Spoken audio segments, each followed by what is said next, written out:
नमस्कार और स्वागत है। आज हम एक ऐसी मानसिक आदत की गहराई में उतर रहे हैं जो शायद हम सबको कभी ना कभी अपने चक्रव्यूह में फंसा ही लेती है।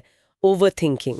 मतलब किसी बात को जरूरत से ज्यादा सोचना। बिल्कुल। और हमारी ये जो चर्चा है वो निक ट्रेंटन की किताब स्टॉप ओवर थिंकिंग में दिए गए विचारों पर आधारित है। तो आज का हमारा मिशन एकदम साफ है। हम सिर्फ ये नहीं समझेंगे कि ओवरथिंकिंग आखिर है क्या, बल्कि ये भी जानेंगे कि हम ऐसा करते क्यों हैं। और सबसे जरूरी, इससे बाहर कैसे निकलें। हाँ, वो व्यवहारिक तरीके कौन से हैं। तो इस पूरी बात को समझने के लिए किताब में एक कहानी दी गई है जेम्स की, जो इसे बहुत अच्छे से समझाती है। हाँ, जेम्स की कहानी। जेम्स एक बहुत ही होशियार और आत्मजागरूक इंसान है, शायद जरूरत से ज्यादा ही। एक दिन उसकी नजर अपने कंधे पर एक अजीब से तिल पर पड़ती है। बस एक छोटी सी बात। और वहीं से सब शुरू हो जाता है। हाँ, बस वहीं से उसके दिमाग में विचारों का एक तूफान शुरू हो जाता है। वो तुरंत ऑनलाइन खोजने लगता है और तरह तरह की भयानक संभावनाओं को पढ़कर घबरा जाता है। जाहिर है। फिर एक पल को रुककर सोचता है, शायद मैं कुछ ज्यादा ही सोच रही हूँ। लेकिन यहाँ एक मजेदार मोड़ आता है।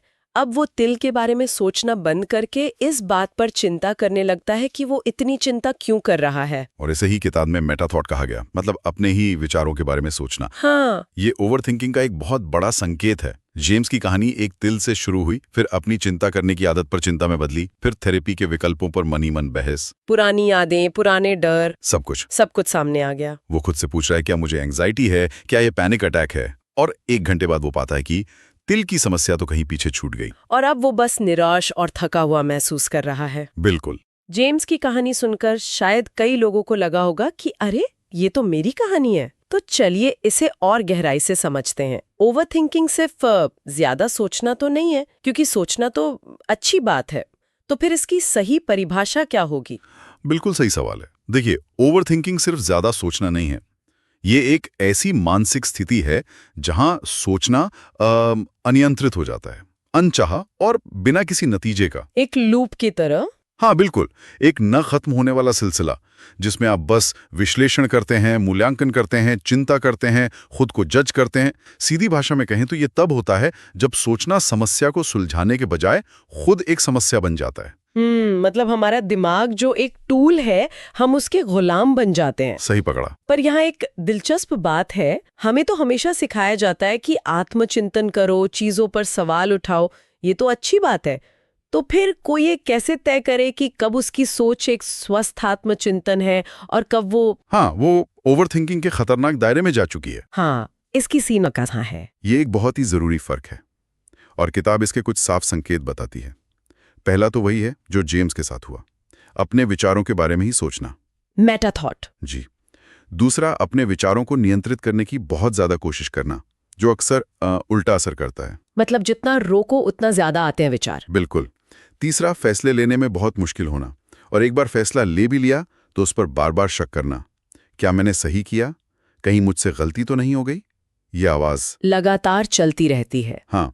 और आखिरकार, लगातार एक ही नकारात्मक विचार के पैटर्न में फंसे रहना। अगर आपकी सोच आपको समाधान के बजाय सिर्फ तनाव दे रही है, पैरालिसिस दे रही है, तो ये ओवरथिंकिंग है। ये बात तो हैरान करती है कि सोचने की जो क्षमता इंसान का सबसे बड़ा तोहफा है, वही उसके खिलाफ कैसे हो जाती है।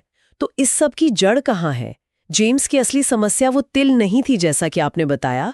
तो फिर असली समस्या क्या थी? यहीं पर किताब एक बहुत गहरी और सबसे महत्वपूर्ण बात बताती है। ओवरथिंकिंग का कारण शायद ही कभी ओवरथिंकिंग का विषय होता है। ओहो, ये तो बहुत बड़ी बात है ना? जेम्स का दिमाग तिल को लेकर नहीं, बल्कि एक गहरी अंदर बैठी हुई एंग्जाइटी यानी चिंता की वजह से घूम रहा था। वो तिल सिर्फ एक ट्रिगर था, एक हुक था जिस पर एंग्जाइटी ने खुद को टांग लिया। मतलब अगर वो तिल की समस्या हल हो भी जाती तो उसकी एंग्जाइटी कोई और विषय ढूंढ लेती, शायद काम का कोई ईमेल या किसी रिश्ते की कोई बात। तो अगर हम ओवरथिंकिंग को सच में समझना चाहते हैं तो हमें उस गहरी जड़ पर ध्यान देना होगा, जो कि एंग्जाइटी है। पर सवाल यह है कि ये एंग्जाइटी आती कहाँ से है? क्या हम इसके साथ पैदा होते हैं या हमारा माहौल हमें ऐसा बना देता है? किताब के अनुसार ये दोनों का मिला जुला रूप है। इसे समझने के लिए हम एंग्जाइटी के कारणों को 3 हिस्सों में बांट सकते हैं। ओके। पहला है प्रकृति, यानी हमारे आंतरिक कारक। दूसरा है परवरिश या माहौल यानी बाहरी कारक, और तीसरा एक गुप्त घटक है जो हमारे अपने मानसिक मॉडल हैं, मतलब हम दुनिया को देखते कैसे हैं। चलिए पहले प्रकृति यानी आंतरिक कारकों से शुरू करते हैं। जेनेटिक्स की इसमें कितनी भूमिका है? ये जानकर हैरानी होती है कि शोध के अनुसार एंग्जाइटी में जेनेटिक्स की भूमिका सिर्फ 26% है। अरे सिर्फ 26%? है ना। ये तो असल में एक बहुत ही उम्मीद देने वाली बात है ना। इसका मतलब यह है कि किसी में इसकी प्रवृत्ति हो सकती है, लेकिन यह किसी की नियति नहीं है। बाकी 74% हमारे हाथ में है। तो मतलब हम इसे बदल सकते हैं? किताब में यह भी बताया गया है कि ये एक आदत बन जाती है। सही कहा ना मैंने? बिल्कुल, जैसे कोई खुजली हो जिसे खुजलाने से थोड़ी देर के लिए राहत मिलती है, पर असल में वो और बढ़ जाती है। ओवरथिंकिंग हमें ये झूठा एहसास दिलाती है कि हम समस्या को हल करने के लिए कुछ कर रहे हैं, तैयारी कर रहे हैं। हाँ, पर असल में हम सिर्फ एक ही जगह पर घूम रहे होते हैं। और एंग्जाइटी बहुत चालाक होती है। वो हमेशा हमारी सबसे कमजोर नब्ज पर हाथ रखती है: रिश्ते, स्वास्थ्य, पैसा, काम। और जब हम उन विचारों को दबाने की कोशिश करते हैं तो वो और ज्यादा ताकत से वापस आते हैं। एकदम। और हमारी रोजमर्रा की आदतें, जैसे सोशल मीडिया या हमारा खान पान, हाँ, वे भी आंतरिक कारकों में ही आती हैं। सोशल मीडिया पर लगातार दूसरों की परफेक्ट जिंदगियां देखना, खराब पोषण, नींद की कमी, ये सब हमारे दिमाग की केमिस्ट्री को बदलकर हमें एंग्जाइटी के प्रति और ज्यादा संवेदनशील बना देते हैं। ठीक है, तो ये तो हुए आंतरिक कारक। अब बाहरी कारकों यानी हमारे माहौल की बात करते हैं। तनाव तो आजकल हर किसी की जिंदगी का हिस्सा है। सही कहा। और हमारी दुनिया वाकई तनावपूर्ण है, लेकिन हर तनाव बुरा नहीं होता। अच्छा तनाव, जिसे यूस्ट्रेस कहते हैं, वो हमें प्रेरित करता है। जैसे किसी परीक्षा से पहले की घबराहट? बिल्कुल। लेकिन जब तनाव बहुत ज्यादा, लगातार या पुराना हो जाता है, तो ये हमारे मानसिक संसाधनों को खत्म कर देता है। यहाँ तनाव और एंग्जाइटी में फर्क समझना जरूरी है। तनाव एक बाहरी दबाव है, जैसे काम का प्रेशर, हाँ, या घर की जिम्मेदारियां। और एंग्जाइटी उस दबाव का हमारा आंतरिक अनुभव है, हमारी प्रतिक्रिया। और ये बाहरी दबाव कहीं से भी आ सकता है। काम, परिवार, 24 घंटे की नेगेटिव न्यूज़ या अतीत का कोई सदमा। किताब में इस बात पर भी जोर दिया गया है कि हमारा तत्काल का माहौल, जैसे हमारा घर या ऑफिस, वो भी एक बड़ी भूमिका निभाता है। एकदम सही। एक बिखरा हुआ कमरा, कम रोशनी या लगातार शोर भी हमारे तनाव के स्तर को चुपके बढ़ा सकता है। और अब आते हैं तीसरे और सबसे शक्तिशाली घटक पर, हमारे मानसिक मॉडल्स। ये हमारी सोच और घटनाओं की व्याख्या करने का तरीका है। अच्छा, जैसा कि एक पुरानी कहावत है, ये बोझ नहीं है बल्कि आप उसे कैसे उठाते हैं, ये मायने रखता है। बिल्कुल। एक ही स्थिति, जैसे नौकरी छूटना, दो लोगों के लिए बिल्कुल अलग अनुभव हो सकती है।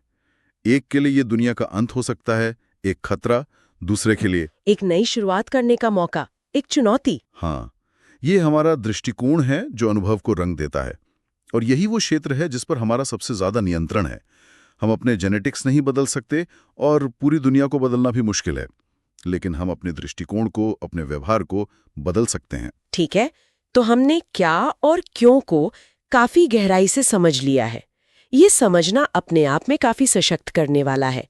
लेकिन अब श्रोता शायद सोच रहे होंगे, ठीक है, मुझे समझ आ गया, अब मैं करूं क्या? तो चलिए अब चर्चा के सबसे व्यवहारिक हिस्से की ओर बढ़ते हैं। कैसे? बिल्कुल। किताब में कई ठोस और व्यवहारिक तकनीकें बताई गई हैं। सबसे पहले है तनाव प्रबंधन के 4A का ढांचा। 4A? हाँ, इसे तनाव के तूफान में एक लाइफ बोट की तरह समझ सकते हैं। ये 4A हैं: अवॉइड, ऑल्टर, एक्सेप्ट और adapt. Avoid, alter, accept, adapt. चलिए इसे एक एक करके खोलते हैं। पहला है अवॉइड, यानी बचें। ये तो काफी सीधा लगता है। हाँ, लेकिन हम अक्सर इसकी ताकत को कम आंकते हैं। जीवन में बहुत सा तनाव ऐसा होता है जिससे हम बस दूर जा सकते हैं। अगर आपको पता है कि सुबह ऑफिस जाते समय ट्रैफिक परेशान करता है, तो क्या आप 15 मिनट पहले निकल सकते हैं? मतलब अनावश्यक तनाव को पहचानकर उसे ना कहना सीखना। बिल्कुल। जिम्मेदारियों से भागना नहीं, बल्कि स्मार्ट बनना। ठीक है, लेकिन हर तनाव से तो बचा नहीं जा सकता। जैसे ऑफिस में कोई मुश्किल सहकर्मी, तब आता है दूसरा ए, ऑल्टर, यानी बदलें। बिल्कुल। ऑल्टर का मतलब है अपनी जरूरतें और भावनाएं सीधे सीधे लेकिन सम्मानपूर्वक बताना। अगर कोई सहकर्मी आपको परेशान करता है तो चुपचाप सहने और बाद में ओवरथिंक करने के बजाय क्या आप उससे शांति से बात कर सकते हैं? मतलब एक छोटी सी बातचीत से भी स्थिति बदल सकती है? कई बात बिल्कुल बदल सकती है। हम अक्सर ये मान लेते हैं कि हम असहाय हैं, पर ऐसा होता नहीं है। और अगर हम स्थिति को बदल नहीं सकते, जैसे कोई ऐसी बीमारी जिस पे हमारा कोई नियंत्रण नहीं, तब क्या? तब तीसरा और शायद सबसे मुश्किल एक काम आता है, एक्सेप्ट, यानी स्वीकार करें। स्वीकार करने का मतलब हार मान लेना नहीं है। तो फिर क्या है? इसका मतलब है उन चीजों से लड़ना बंद कर देना जिन्हें आप बदल नहीं सकते। अपनी भावनाओं को मान्यता दें। दुख, गुस्सा, डर, उन्हें महसूस करने की इजाजत दें। और इसमें अपनी आंतरिक भाषा को बदलना बहुत जरूरी है। जैसे मुझसे गलती हुई कहना इस बात को स्वीकार करना है, लेकिन मैं एक असफल व्यक्ति हूं कहना एक जजमेंट है। हमें तथ्य को स्वीकार करना है, जजमेंट को नहीं। ये बहुत बड़ा फर्क है। और चौथा और आखिरी ए है अडैप्ट, अनुकूल बने। ये एक्सेप्ट से कैसे अलग है? अडैप्ट का मतलब है स्थिति से बेहतर ढंग से निपटने के लिए खुद को बदलना, अपनी उम्मीदों को यथार्थवादी बनाना, अपने नजरिए को बदलना। क्या ये एक संकट है या एक चुनौती जिसमें सीखने का मौका छुपा है? तो ये हमारे मानसिक मॉडल को बदलने जैसा है। हाँ, इसमें कृतज्ञता का अभ्यास करना भी शामिल है। जब हम खुद को अंदर से मजबूत बनाते हैं तो हम बाहरी तनाव को बेहतर ढंग से संभाल पाते हैं। ये 4 ए तो बहुत अच्छी रणनीतियां हैं, लेकिन ये तब काम आती हैं जब हमारे पास सोचने का थोड़ा समय हो। उन पलों का क्या जब चिंता एकदम से हावी हो जाती है? क्या किताब में ऐसे तीव्र क्षणों के लिए भी कोई इमरजेंसी ब्रेक जैसा उपाय बताया गया है? हाँ, बिल्कुल। और ये एक बहुत ही शक्तिशाली तकनीक है जिसे 5-4-3-2-1 ग्राउंडिंग तकनीक कहते हैं। 5-4-3-2-1? इसके पीछे का तर्क बहुत सरल है।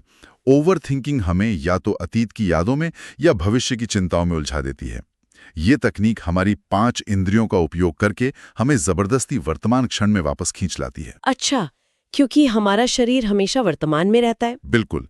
तो जब भी आप महसूस करें कि विचार आप पर हावी हो रहे हैं तो रुकें और सबसे पहले 5 ऐसी चीजें ढूंढें जिन्हें आप अपनी आंखों से देख सकते हैं। ठीक है, 5 चीजें जो मैं देख सकती हूँ। फिर 4 ऐसी चीजें ढूंढें जिन्हें आप छू सकते हैं, अपने कपड़ों का टेक्सचर, मेज की सतह। इसके बाद 3 ऐसी आवाजें जिन्हें आप सुन सकते हैं, फिर 2 ऐसी गंध जिन्हें आप सूंघ सकते हैं, और आखिर में एक ऐसी चीज जिसका आप स्वाद ले सकते हैं। तो ये एक तरह का मानसिक रीबूट है जो दिमाग को अंदर के शोर से हटाकर बाहर की दुनिया पर ध्यान केंद्रित करने के लिए मजबूर करता है। ये बहुत ही व्यावहारिक है। बिल्कुल। अब एक और दिलचस्प विचार की ओर बढ़ते हैं जिसका जिक्र किताब में है, नैरेटिव थेरेपी।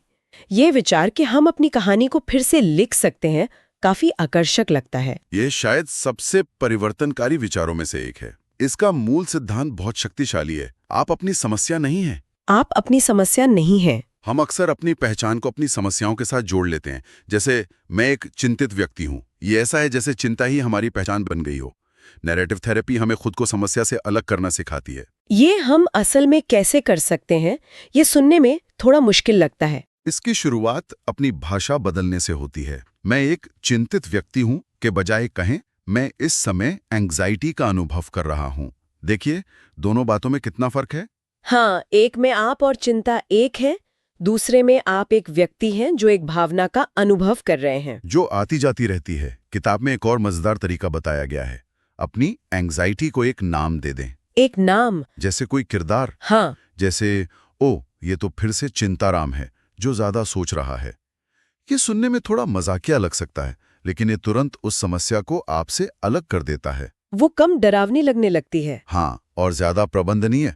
इसे एक्सटर्नलाइजेशन कहते हैं। ये तो समस्या को बाहर निकालने जैसा है। और किताब में डीकंस्ट्रक्शन का भी जिक्र है, उसका क्या मतलब है? डीकंस्ट्रक्शन का मतलब है एक बड़ी भारी समस्या को एक कहानी की तरह छोटे प्रबंधनीय हिस्सों में तोड़ना। जब हम ओवरथिंक करते हैं तो ऐसा लगता है कि 100 चीजें एक साथ गलत हो रही हैं। सब उलझा हुआ लगता है। बिल्कुल।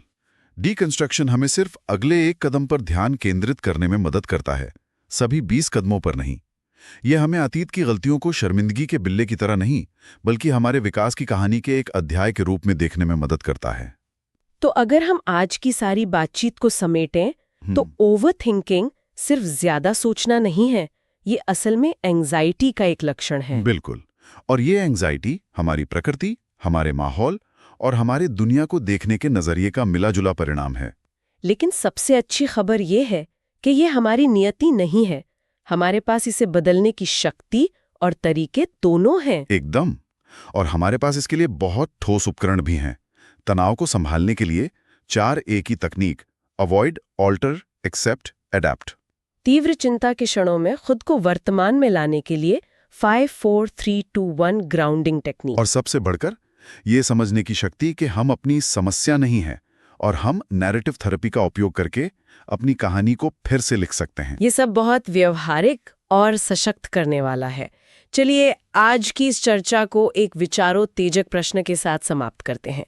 शोध बताता है कि हम अपनी व्यक्तिगत कहानियों को फिर से लिख सकते हैं, लेकिन अगर हम इसे एक कदम और आगे ले जाएं तो अगर हमारा जीवन एक कहानी है जिसे हम लिख रहे हैं, तो हम इसके अगले अध्याय को किस एक शब्द से परिभाषित करना चाहेंगे? शांति, साहस, रोमांच? और उस शब्द को हकीकत बनाने के लिए आज हमें पहला वाक्य क्या लिखना होगा?